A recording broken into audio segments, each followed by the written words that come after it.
You guys do not mess around. We're serious, Charlie. Serious. Thank you so much for being here and doing this, and we really, really appreciate it. Okay, tell us everything about the show. Okay. Spoil the whole thing. Yeah. Spoil the whole thing. I know. I want to. This is it's this show is so much fun to do as a writer because it's all about imagination. So many other shows that I've done you have confinements, you have blinders because you know that you have to only do things that are possible. And this show is really about the impossible and about the magic of Wonderland, which is just all about imagination. So literally, the world is our oyster. It's fantastic. Do you know if there'll be any chance of crossover, if not between the characters of Once and with Wonderland? It would certainly be hard to do Wonderland without talking about the Queen of Hearts. She may very well make an appearance, perhaps, but who knows? But this is really a show that's going to live on its own, that if you're a Once viewer, you'll enjoy because you like that kind of storytelling. But if you haven't watched Once or fallen off of Once, this is a brand new show that doesn't require all the many rules that Once has to be able to keep track of those things and wait, which time am I in and where's the curse and I don't know what's going on. This show really lives on its own, and it's Alice's story and it's her adventure and what happens with these characters. So it is open for all new viewers. The interpretation of Alice in Wonderland, obviously we start with Lewis Carroll through The Looking Glass. Yes. And then we have Disney's Alice in Wonderland, which is nice and light and fluffy, and everything in between. Where on the scale of dark and light does this fall? I think, like a lot of people ask about comparing it, to Once itself, and I think that there's a good analogy with that question as well, which is it's all part of the same family, but we're just different cousins. So, like, sometimes, your cousin might be a little bit more dangerous, a little bit sexier, maybe just a smidge darker, a little naughty, and that's kind of where we are. There's four things that this show will have in every episode, which is adventure, romance, emotion, and fun. And those are the four places that we want to live. We want a little bit of tear, a little bit of thump, and a little bit of laugh, and a little bit of get her. That's what we want.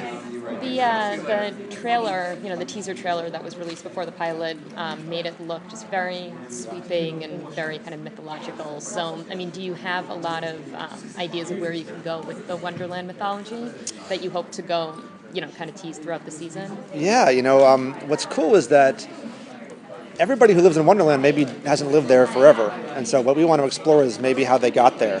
In a strange way, it's actually closer to Lost in storytelling, in the fact that Wonderland is an island, and how did they get there and who were they before that place is really fun for us to explore.